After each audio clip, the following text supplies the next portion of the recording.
Okay, so let's bring all these things together in a model of rheumatoid arthritis pathogenesis. So first there's a mucosal triggering phase. So risk and susceptibility factors come together, such as antigen presentation, if the patient has the HLA-DRB1 shared epitope. T-cell receptor signaling pathway aberrations, such as the hyperfunctional alleles of the phosphatase encoded by PTPN22. And then there's environmental triggers. These could be mucosal insults such as smoking or pollutants, or a periodontal infection or gut dysbiosis. So this leads to the citrullination and the generation of neoepitopes. So the enzyme PAD converts peptidyl arginine to peptidyl citrulline.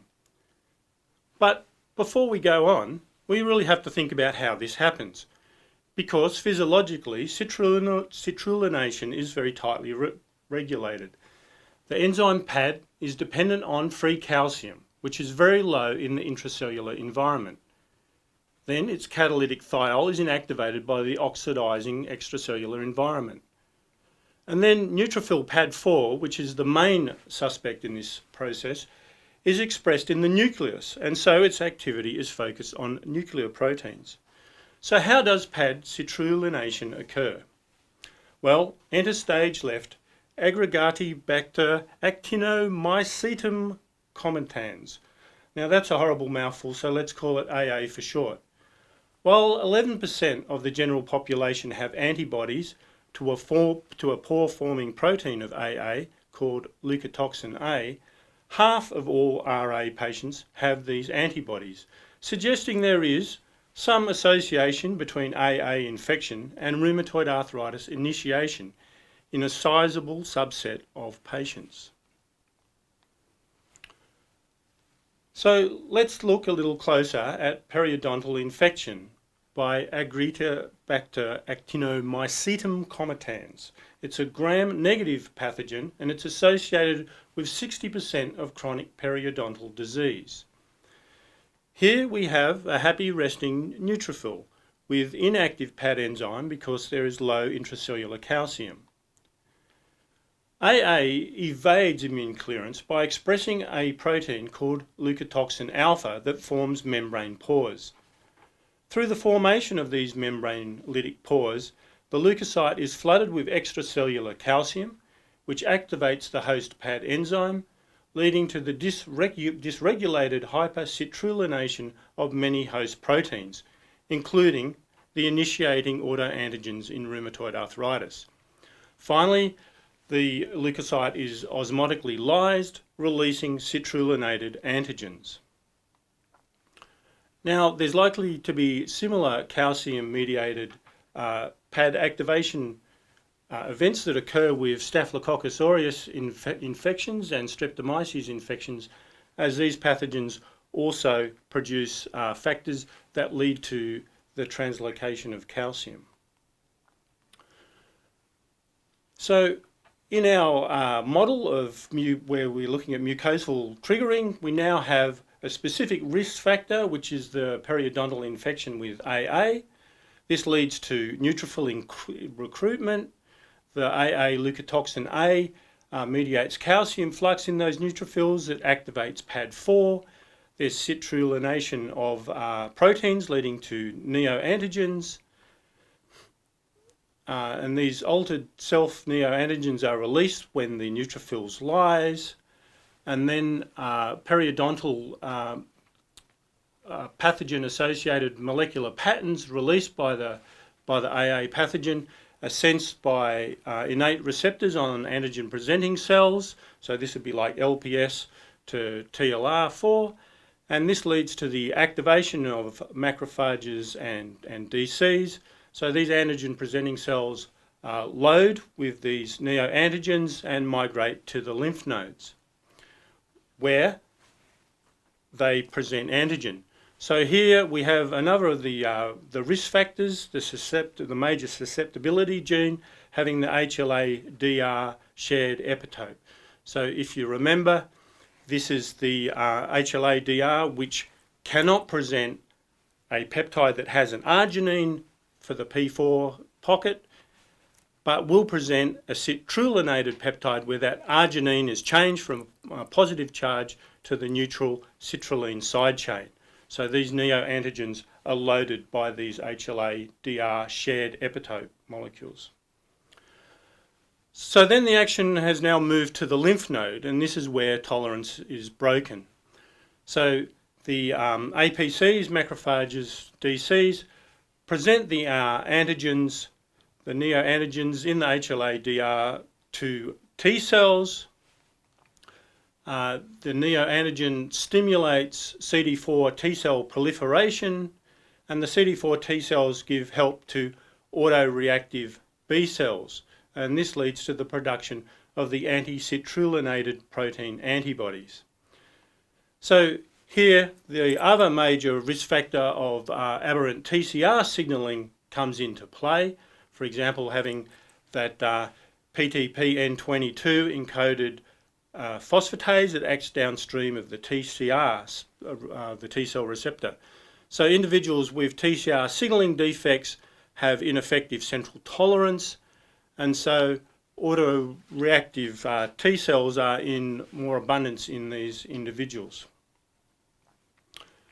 So it doesn't end there, because the anti-citrulinated protein antibodies can form immune complexes with these antigens, which then leads to enhanced loading of antigen-presenting cells, because these immune complexes interact with the Fc receptors on these cells, or they activate complement and opsonize them, also reacting with complement receptors.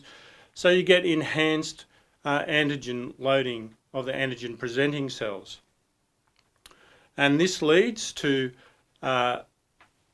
more T cell help, the more help to autoreactive B cells, and so more generation of more ACPAs. And this is a phase of increasing titer of these antibodies and increasing number of specificities. So this is called epitope spreading, where you start to get antibodies to different epitopes on the same proteins, or even to different proteins that may be part of a complex that is first recognized by one antibody that recognizes one of its subunits. So this is a whole cycle of amplification of the systemic autoimmune reaction, and this can take up to 10 years before there's any frank disease in the joints. So from the detection or the seropositiveness of this autoimmunity, there's a window for opportunity for treatment before there is any effect on the joints. So again, the risk factor here that is best characterized is, again, TCR signaling. So at some point, the immune activity in the lymph nodes shifts to activity in the synovial membrane of the joint. And so this is the end game of joint disease. So the synovial membrane itself is not an impermeable membrane, and so it's possible that autoantibodies can access the joint space through this membrane. By this point, the autoimmune reaction in the secondary lymphoid tissues has reached a stage where epitope spreading means that there are autoantibodies against normal self-antigens, such as glucose 6-phosphate isomerase, which can accumulate in joint tissue, and collagen type 2. So these autoantibodies and the anti-citrulinated protein antibodies can form immune complexes which in situ activate the macrophage-like synoviocytes to produce pro-inflammatory cytokines, including the triumvirate of TNF, IL-1 and IL-6. And these cause activation of the fibroblast-like synoviocytes, causing them to be transformed into an aggressive phenotype that proliferates and actually invades the joint space and produces matrix metalloproteases that actively degrade the cartilage that's protecting the ends of the bones. Activated T and B cells and macrophages also invade this synovial membrane, which is now starting to look more like an immune tissue. So part of this recruitment is caused by DCs that produce chemokines like CCL19, which signals to CCR7 on T and B cells, recruiting them to this site. So there, these cells produce more pro-inflammatory cytokines, chemokines and mediators, so that in the end this tissue has germinal centre-like aggregates that can produce local antigen presentation, T cell help and autoantibody production. So we get a local kind of intensification of the autoimmunity in the target tissue. Now, the only thing missing from that picture, I guess, is more antigen. Well, cell death in this highly pro-inflammatory environment is a cause for the release of some citrullinated proteins. In particular, there's the recruitment of neutrophils to the synovial space by IL-8, and the death of these neutrophils by apoptosis or netosis produces more citrullinated antigens, and this perpetuates the local autoimmune reaction.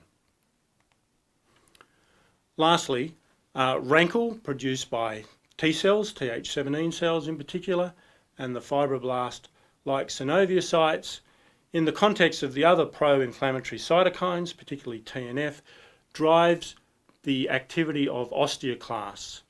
Now these are very specialised, originally monocyte lineage cells that produce enzymes that degrade bone. So they adhere to the surface of the bone, and on electron micrographs you can actually see little pits where these cells degrade the bone. And lastly, this is not an immune cell, this is a don't panic button because you've made it to the end of the rheumatoid arthritis pathogenesis model slides. And it's also don't panic if you love this stuff. There's lots of unknowns in this model, so there's plenty of room for more immunology researchers in this space. Because of this complexity, although it might be kind of frustrating to get your head around, what it does mean is that there are multiple therapeutic opportunities to intervene in this disease. And really the description of the pro-inflammatory cytokine network with TNF as a central role was really a game changer in these therapies. So that led to the biological blockade of TNF and has kind of moved on to include blockade of IL-6. But the overlap and redundancy of the many cytokines involved in this pro-inflammatory milieu of cytokines makes it difficult in any particular case of rheumatoid arthritis, remembering that there are multiple kind of routes to the end game of the joint destruction, so the immune pathways can be different in different individuals, that it can be hard to know which is the right cytokine to target. So although TNF is mainly a good one to target, only about 2/3 of people respond. And the people who don't respond might do better on IL-6 blockade. So this is why there's the switching of different biologicals in the kind of treat to remission approach to therapy. So those two cytokines are better to target in rheumatoid arthritis than IL-1 or IL-17, which if you just looked on a diagram like this might seem also equally good targets. So another promising approach is to pharmacologically inhibit the JAK kinases. So drugs that inhibit these kinases have an effect on a number of cytokine receptors because these kinases act immediately downstream of a number of cytokine receptors, which importantly includes IL-6. So there's an aspect of specificity about them, but also a broadness that means it probably captures some different pathological pathways. So I've kind of spoken about how there can be different pathways and different hierarchies of importance of cytokines and effector cells to target, and that is kind of the underlying reason why there's this personalised therapies of treat until you get remission. So methotrexate and corticosteroid, no response, then switch to TNF inhibition, no response, and then switch to the next biological, which might include blockade of T cell co-stimulation or the elimination of autoreactive B cells using a CD20 antibody.